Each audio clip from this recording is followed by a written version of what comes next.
The silence inside the palace legal office did not come from confusion. It came from recognition.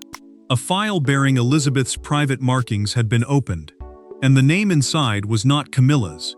It was Anne's. In one devastating moment, a carefully protected expectation collapsed, and every person in that room understood that this was not just paperwork. It was a final message from a queen who had planned further ahead than anyone imagined. Before we go deeper into what this really means for the royal family, make sure to subscribe so you don't miss a single update.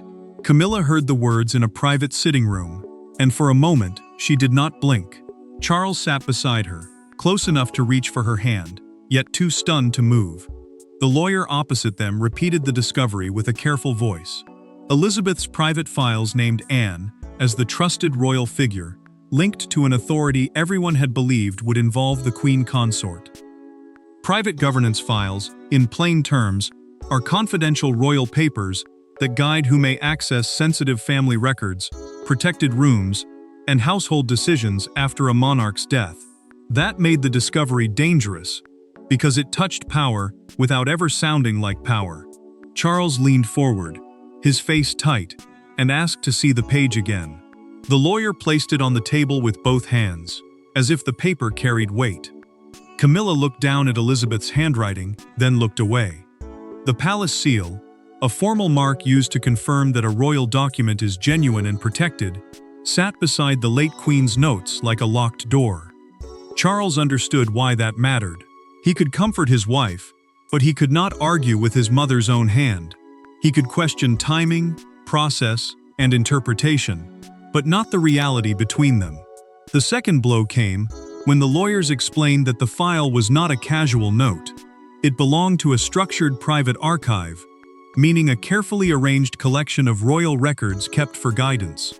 Anne's name appeared in more than one place, attached to language of trust, consultation, and restraint. Camilla's fingers tightened around the chair. The queen consort had survived public judgment, private whispers, and years of waiting. But this was different. This was Elizabeth, speaking from beyond silence, and the message did not bend toward her. Camilla asked who else had seen it. The room held its breath. One lawyer glanced toward Charles before answering. William had already been informed. Charles closed his eyes for half a second, and Camilla turned still. And once William entered the story, the discovery stopped being a legal matter and became a family reckoning. Every royal name in this moment carried history, pride, and pain. Camilla saw the file as a rejection. Charles saw it as a wound left by his mother. Anne saw it as a duty she never asked to display. William saw it as proof that Elizabeth had feared something the family had refused to say aloud. One document had not merely named a person. It had exposed the emotional fault lines of the monarchy. Camilla remained near the window, her hand locked around the back of a chair, as if letting go would make the truth enter the room. Charles said her name once, then again, softer the second time. But comfort had no power against handwriting sealed by a dead queen. For years, the queen consort had stood beside the king with public dignity, carrying herself through ceremony, criticism, and memory. Yet this file suggested something colder than dislike. It suggested Elizabeth had separated affection from institutional trust, and that distinction cut deeper than any public slight. Anne received the confirmation away from the others, and she did not smile.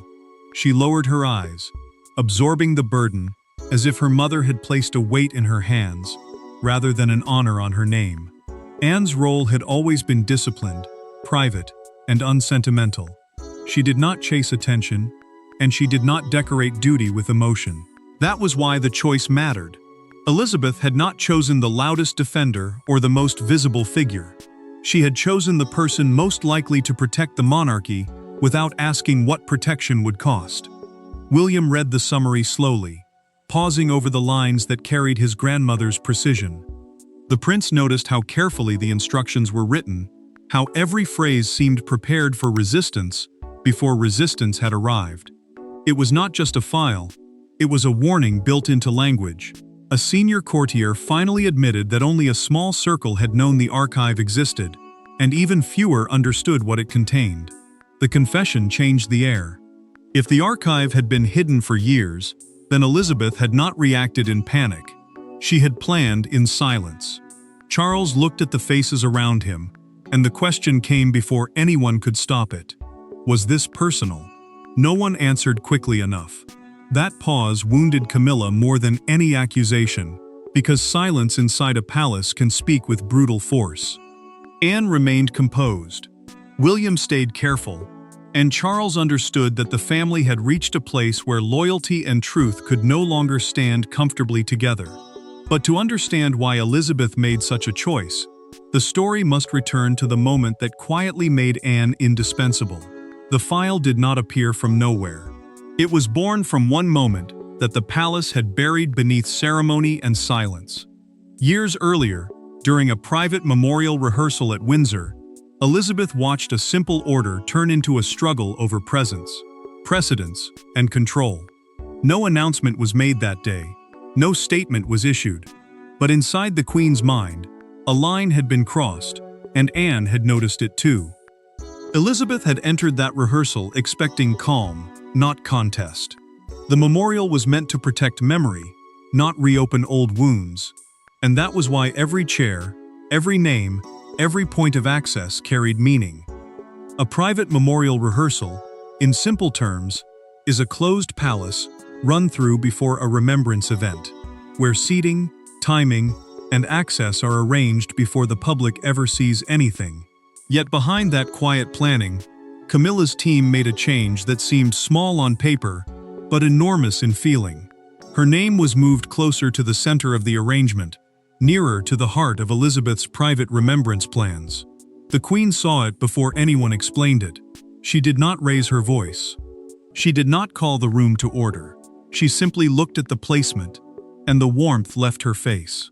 Anne noticed immediately, because the princess understood her mother's silence better than most people understood speeches. Ceremony, for Elizabeth, was never just ceremony. It was memory given structure. It was grief, protected by rules. And in that moment, the monarch understood that public position could quietly push against private family space, until the two became impossible to separate. Anne stepped forward before the discomfort could be softened into politeness. She moved the placement back with steady hands and told the aide, "That is not how my mother wished it." The words were not loud, but they landed with force. Camilla was not in the room, yet her presence was suddenly everywhere. The aide froze. Elizabeth remained still. Anne did not apologize, because she knew this was not about a chair. It was about whether the late and living memories of the monarchy could be rearranged by pressure, ambition, or fear of offense. Later that evening, Elizabeth summoned Anne alone. The Queen closed the door herself, shutting out every courtier and every careful excuse. She spoke of certain royal spaces that had to be protected from emotional pressure, even when that pressure came wrapped in loyalty.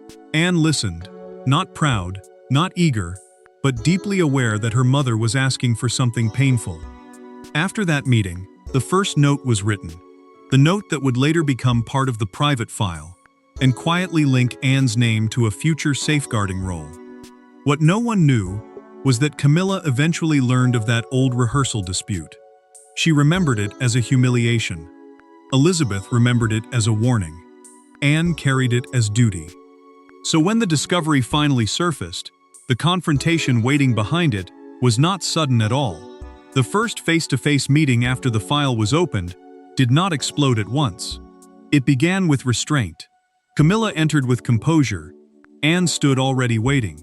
Charles remained between them like a man trying to hold together two loyalties that had finally become impossible to reconcile. Then Camilla asked one question. "Did you know?" And the room changed before Anne even answered. Camilla kept her voice steady, but the pain beneath it could not be hidden. She looked directly at Anne, not at the lawyers, not at Charles, not at William. The question was simple, yet it carried years of pressure inside it. A private palace room, in plain terms, is where royal matters can be discussed, away from cameras, staff movement, and public performance. That privacy mattered because this was not about a headline. It was about whether Elizabeth had trusted one woman and quietly limited another. Anne did not rush to defend herself. She answered with the same control that had shaped her whole life. She knew only what her mother chose to tell her. Those words should have calmed the room, but they struck Camilla harder because they left no enemy to fight. Anne had not seized power. She had received duty. Camilla had not been publicly attacked. She had been privately excluded. Charles watched both women and understood the cruelty of the divide. One carried the wound, the other carried the burden. William then changed the meeting forever. The prince produced a second page from the archive, and even before it was read aloud, Charles sensed that the room had moved beyond emotion into consequence. An archive is a protected collection of important records, and this one held Elizabeth's private instructions about family files no one wanted, dragged into open conflict. The page said, Anne should be consulted before any change was made to those protected materials. Not informed. Consulted. That single word gave her presence weight. Charles reached for the page slowly. He read it once, then again, and set it down with the careful stillness of a man who had found no path out. To defend Camilla fully, he would have to challenge Elizabeth's written will. To accept the file fully, he would have to let his wife feel abandoned inside his own reign. Camilla saw the struggle in his face, and that may have hurt most of all. Camilla stood before the meeting formally ended. No one stopped her. Anne lowered her eyes. William remained silent, and Charles stayed seated as the door closed behind the queen consort. That sound became the first sign that fallout had begun. But the true force of the file was not emotional alone. It carried a quiet power that palace tradition could not ignore. Power inside the monarchy is not always announced from balconies. Sometimes it waits in folders, margins, signatures, and private instructions written by a sovereign who knew exactly how fragile the future might become. Elizabeth's file did not crown Anne above anyone. It did something more unsettling. It made her the person others had to face before certain doors could open, and that changed the balance immediately. Charles listened as the lawyers explained the difference, and that difference cut through the room with quiet force. The file did not change public rank. It did not touch constitutional succession, which simply means the legal order deciding who becomes monarch. It did not strip Camilla of title, ceremony, or public dignity. But it did limit assumed influence over Elizabeth's protected family archive, meaning the private collection of records, letters, and instructions linked to the late queen's personal legacy. That mattered, because public status could be applauded by the nation, while private trust could still be withheld behind closed doors. Charles rubbed his thumb against his wedding ring as the explanation continued, and the gesture betrayed what his voice refused to show. The king had spent years standing beside Camilla, asking the world to accept the woman he loved, only to face a file that spoke in the language of restraint. The lawyers did not accuse her. They did not insult her. That made it worse. They simply explained that affection could not override written internal direction, and every word sounded like Elizabeth still holding the pen. Anne sat motionless, uncomfortable beneath the attention she had never sought. William watched her with respect, but also concern, because the prince understood the cost of becoming the person everyone must consult. Anne had not asked to be made a barrier. She had not asked to become the keeper of a boundary Camilla could feel but not cross.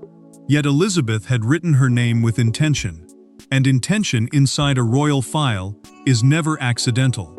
It becomes a command wrapped in silence. Then came the phrase that changed the temperature of the room. One lawyer revealed that Elizabeth had used language tied to continuity of judgment, words that suggested trust beyond one dispute, one archive, or one tense moment. Another handwritten note carried an even sharper warning. Certain decisions had to remain unclouded by domestic pressure. Charles looked down. William went still. Anne drew in a controlled breath. No one said Camilla's name, but everyone felt it hovering over the table. Camilla's absence became its own statement. Decisions now moved without her seated among them, and that absence carried more force than protest. The next instruction was recorded. The next access request was paused, and Anne's role quietly hardened from discovery into practice. And once decisions began moving forward without Camilla in the room, the palace atmosphere shifted from shock into consequence. Fallout rarely begins with thunder. It begins with a locked cabinet, a changed schedule, a message delivered in a lower voice than usual. By morning, Camilla understood that the file had not simply embarrassed her. It had altered what she could touch, what she could request, and which conversations would now happen before she was invited in. The palace had not rejected her publicly. It had narrowed around her privately.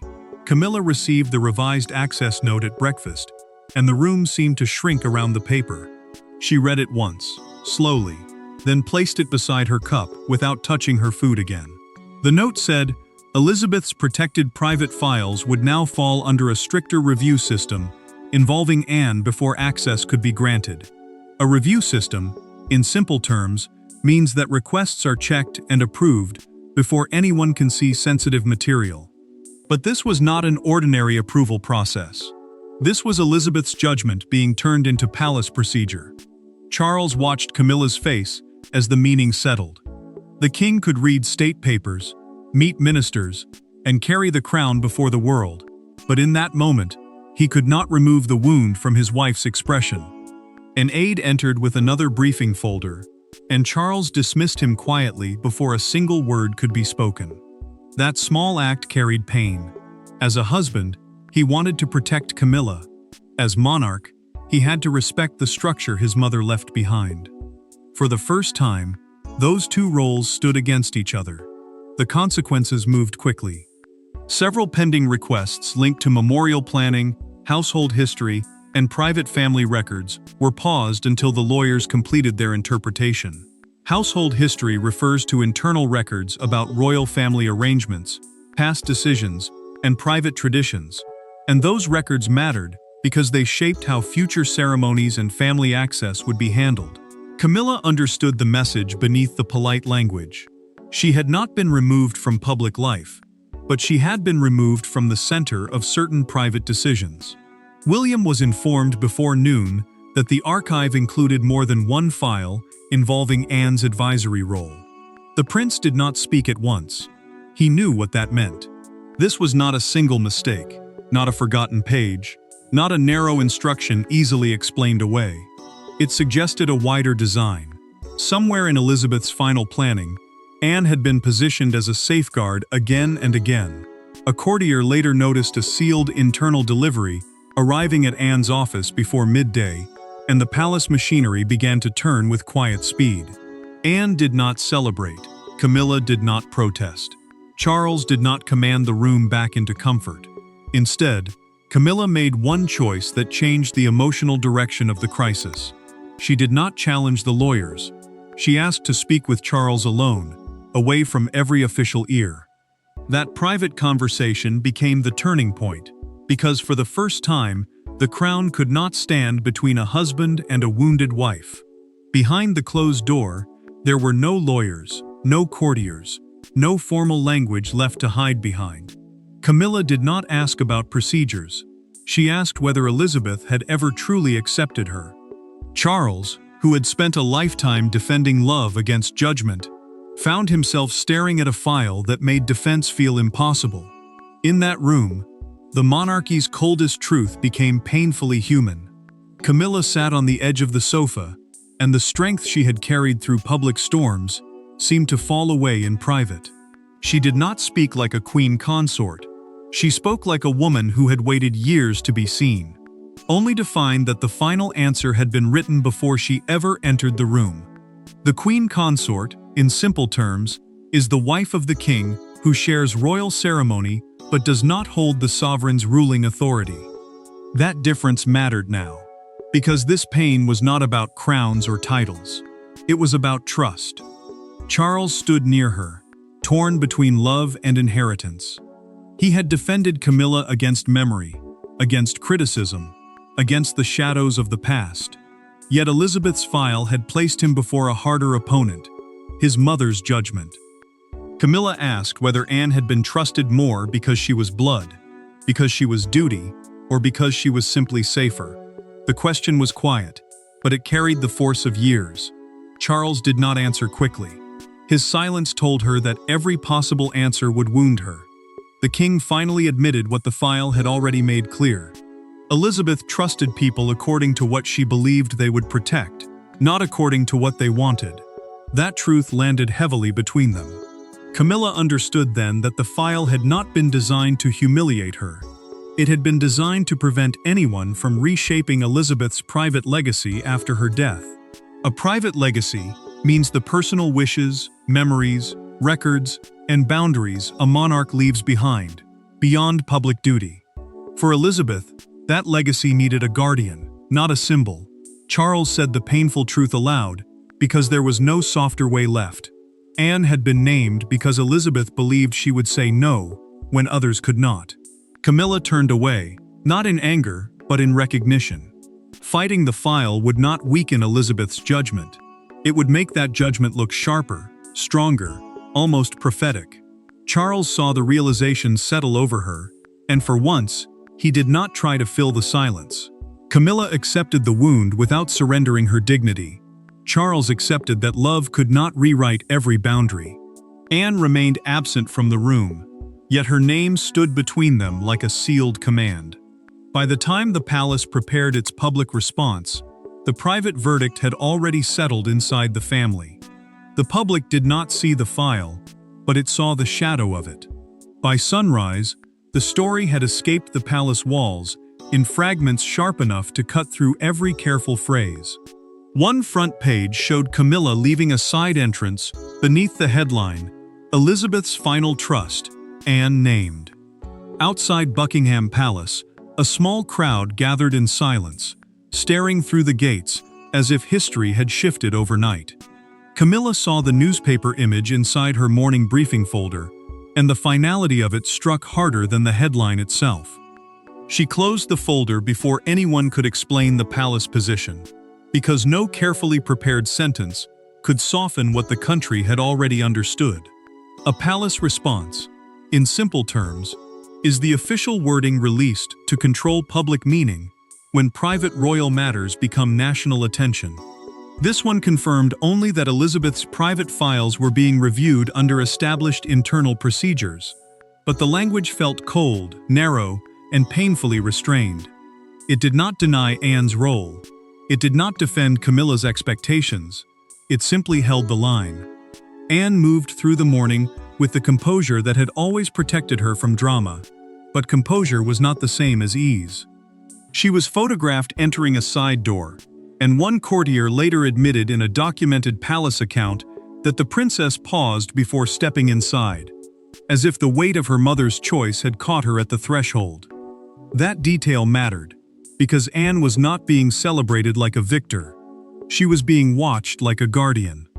Elizabeth's trust had become public knowledge, and public knowledge has a way of turning private duty into national judgment. William followed the coverage carefully, not with satisfaction, but with concern. The prince understood that once the public framed the file as a test of loyalty, every gesture from the family would be read as a verdict.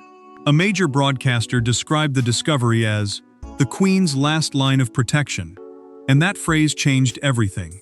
It transformed a legal review into a story about legacy, restraint, and who Elizabeth believed could say no when the palace most needed strength. Outside Buckingham Palace, the crowd did not shout. That silence made the moment heavier. A woman near the gates was heard saying, "Elizabeth knew who would guard it." And by afternoon, the phrase had spread through broadcasts, columns, and conversations. Camilla knew what that meant. Sympathy was moving toward Anne's quiet duty, while the queen consort stood at the center of a wound she could not publicly name. Camilla faced the final question without anyone asking it aloud. Would she resist and make the file stronger, or step back and keep her dignity intact? The answer came not through a statement, but through what Camilla chose not to do next. In the end, the file did not destroy Camilla. It defined the boundary she could no longer cross. It did not make Anne victorious. It made her responsible, and it did not make Charles powerless. It forced him to accept that even a king cannot rewrite the private judgment of a queen who understood her family better than anyone. Elizabeth's name remained absent from the room, yet her authority filled every corner. Camilla made her choice without ceremony. She did not issue a challenge, did not demand another legal reading, and did not ask Charles to force the matter back into her hands. Instead, she removed herself from the scheduled private archive briefing and sent word that Anne should proceed.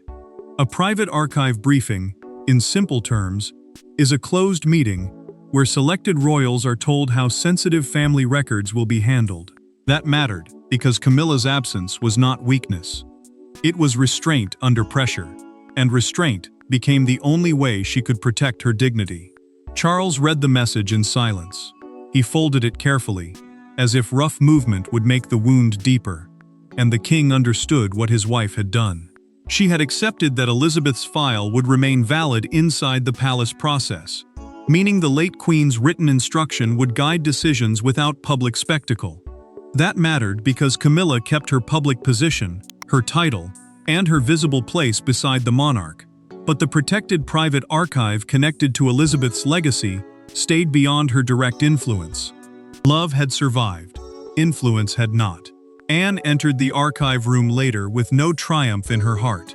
She placed her hand briefly on the file box bearing Elizabeth's mark, and the weight of it passed through her like a final command. The princess had spent her life serving without softness, carrying duty when others wanted comfort, and now duty had become inheritance. This was not a prize. It was a burden wrapped in trust. Elizabeth had chosen her not because she wanted conflict, but because she knew Anne would guard the line even when guarding it hurt. William watched from the doorway, careful and quiet. The prince understood that this moment was larger than one file, one woman, or one family wound. He said only, "She trusted you," and those words gave Anne the confirmation she had never chased but could no longer avoid. Anne did not answer at first. She simply accepted what her mother had left behind. This moment meant that Elizabeth's deepest trust had not followed title, marriage, or public ceremony. It had followed discipline, restraint, and loyalty under pressure.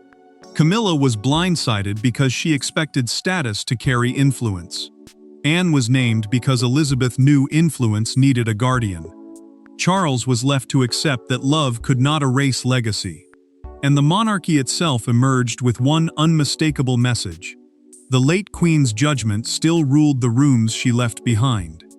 And with that final acceptance, the palace understood that Elizabeth's last word had not been spoken aloud. It had been preserved, obeyed, and finally revealed. Thanks for watching. Please don't forget to like and subscribe, and we will see you in next one.